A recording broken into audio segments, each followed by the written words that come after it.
Hello and welcome back to the channel. I'm just in Combe on the Somerset Coal Canal, just walking under one of the many railway bridges in this area. There's quite a few viaducts and stuff further down the line. These were built after the canal was built, but play quite a big part in the history. So I'm on the flight of locks here. There were 22 locks here. You can see one just up ahead of me here. Now, if you're a fan of canals and want to know a bit more about canals, this is probably one of the best places you can come to. This, as a way of moving people up or down a hill, has most of the ways possible. So the original plan was to build some caisson locks, which were basically like an entombed lock. So the plan was to build 3 of them. They were a bit of a new idea that they were trialling. So the plan was to, you have this chamber and you send the boat inside this chamber and you put it into like a sealed compartment, and then you fill this chamber with water, and being the fact that this where the boat is inside like an air block, basically it rises or falls with the water.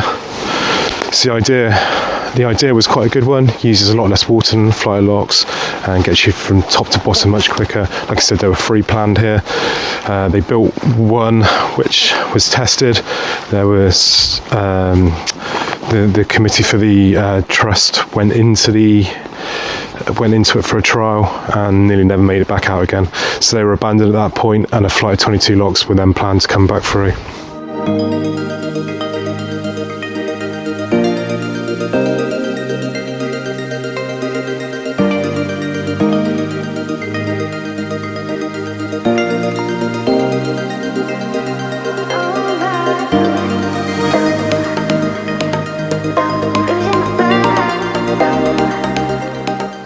Before that, though, once when the caisson locks were abandoned, it was replaced by an inclined plane, which is basically a tramway which takes the boat from the top down to the bottom. And they built some locks at the bottom while the rest of these locks here were being built. They used it as a way to transport the goods, but it was very inefficient, very expensive, and eventually being replaced by these locks.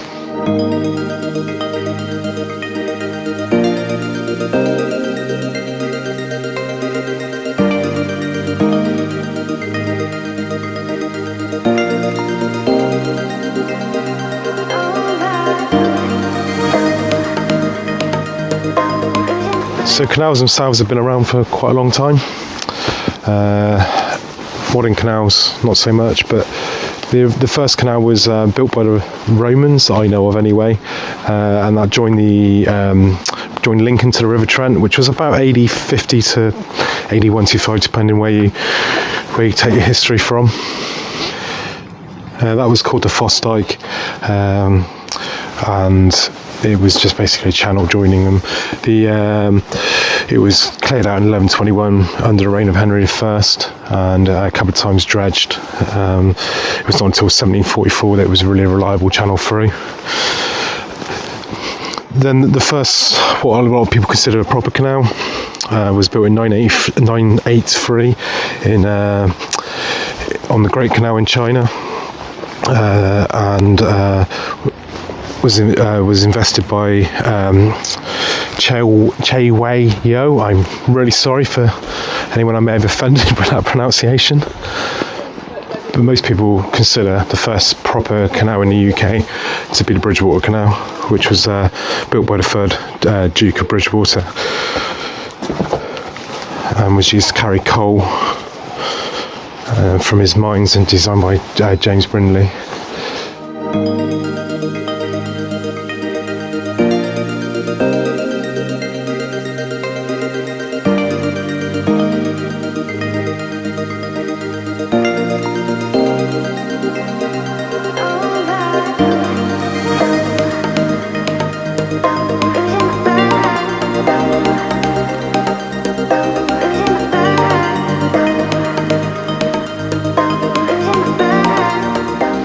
The first chamber lock is considered to be, it was on the Canal di Bergado, I think it's called, which is near Milan, and that was built in about 1452.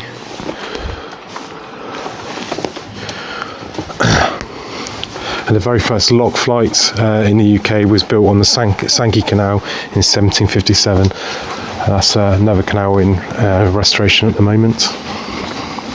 Got a good example here of how lock gates work. You can see here quite rotten away. So the gate sits into this cutout. There's one on either side, as you can see.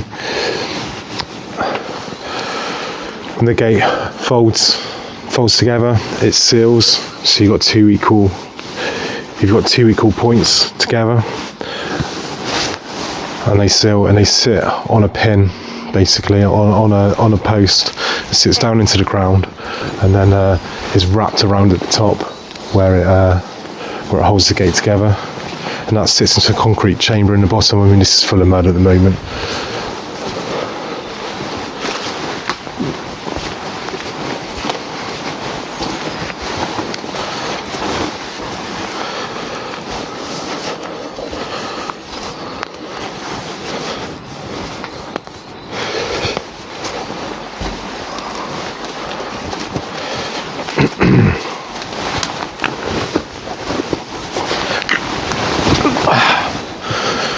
You can see down through here, this is where the water runs through, which will feed into the bottom of the lock. So the water level would have been up here, gate holding it back. I think there's a single gate on the top of these and a double gate at the bottom. I think that's right. So yeah, when you open the paddle, you open the holes up basically there, water runs through the bottom, comes out under this ridge here and fills the lock up to the bottom gate. And then we're walking now into what would have been a pound between the two locks. It's a larger expanse of water, which is enough to fill a lock up basically, and a little bit more.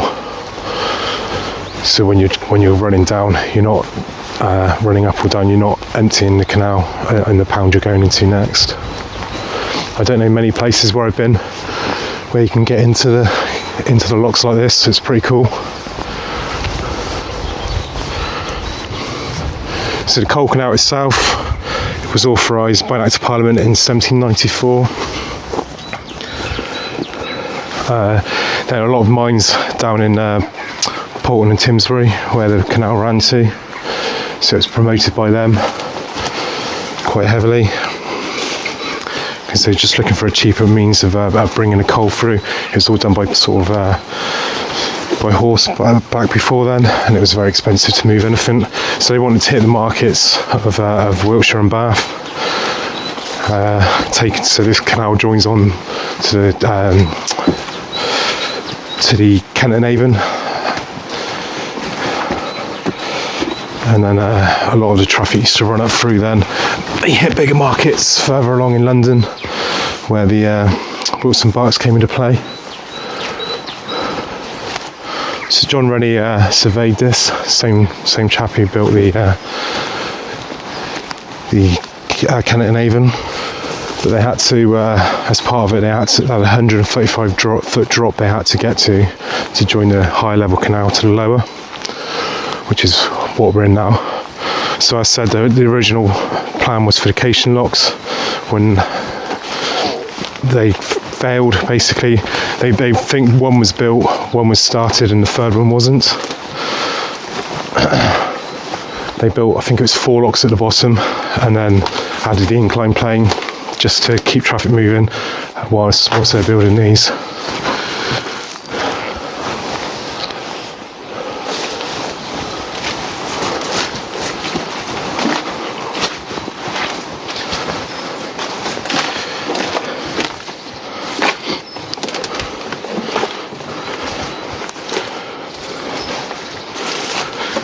It became very successful very quickly,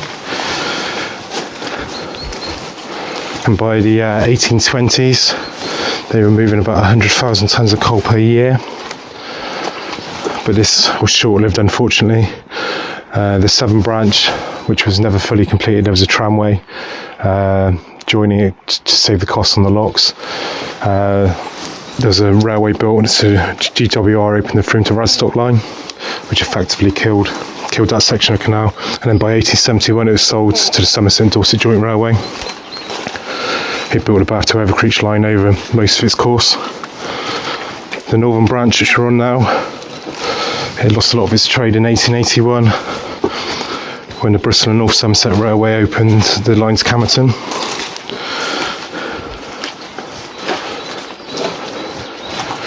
They tried to sell it in 1894 by a liquidator, but it was failed to be sold as a going concern. It was abandoned in 1898. And 1904 it was sold to the Great Western Railway, who in 1907 to 10 built the Camerton to Limbley Stoke Railway line over it. All these lines are gone as well now.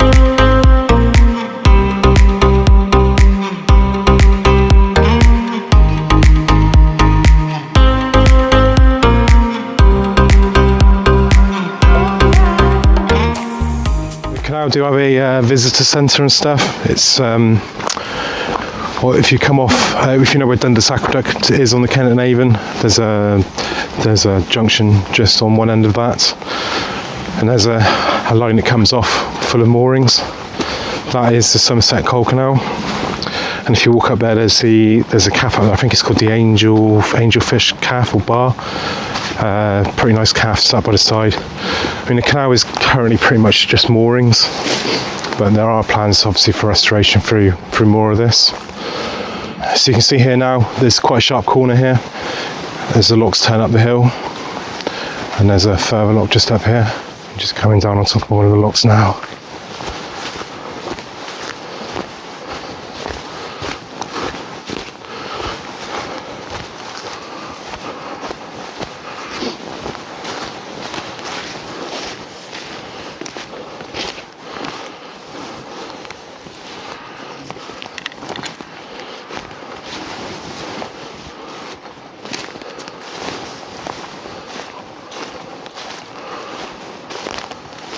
Still quite a bit of growth in this one, so it's hard to get the camera in. Just be careful on these edges.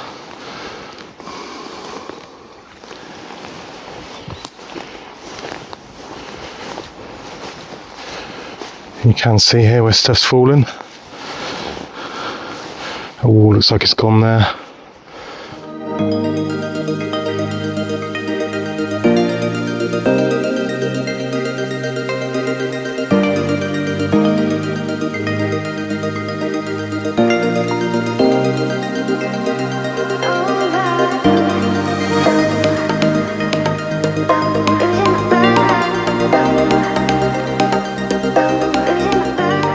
So I'm back above that lock now, just up in the canal bed here.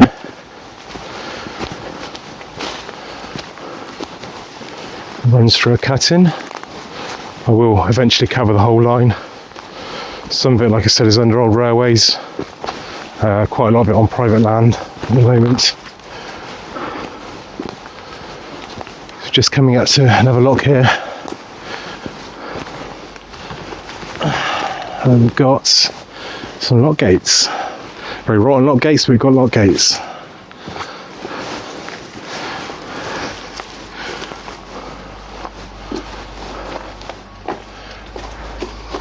So again, you can see what I was mentioning.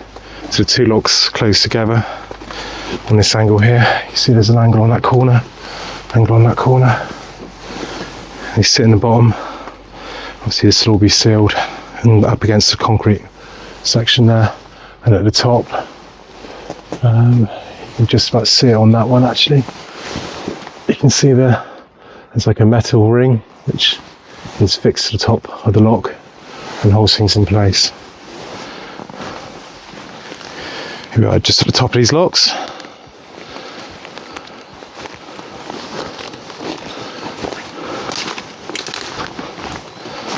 I've just walked through.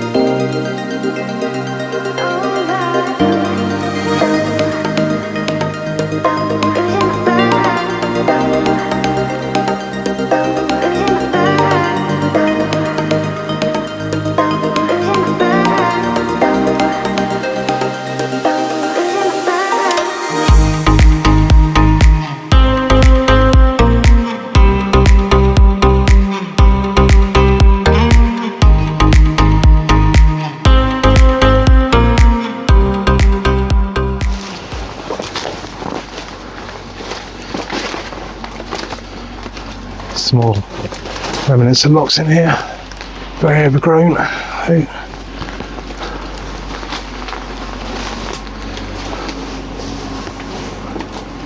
So these locks were a bit different to normal, so they were actually had sheet metal over them.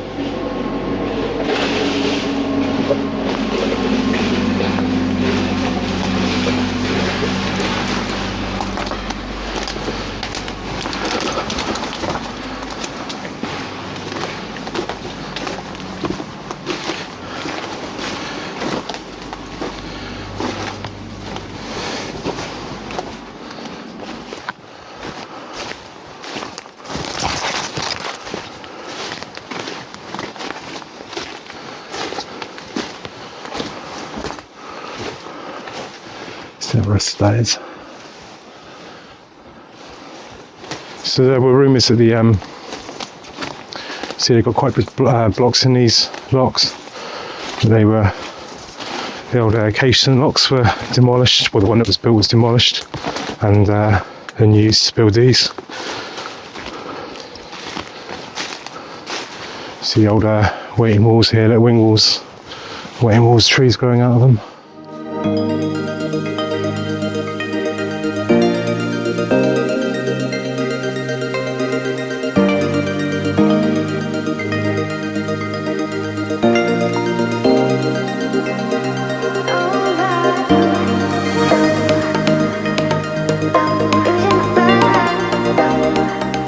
So thank you for watching.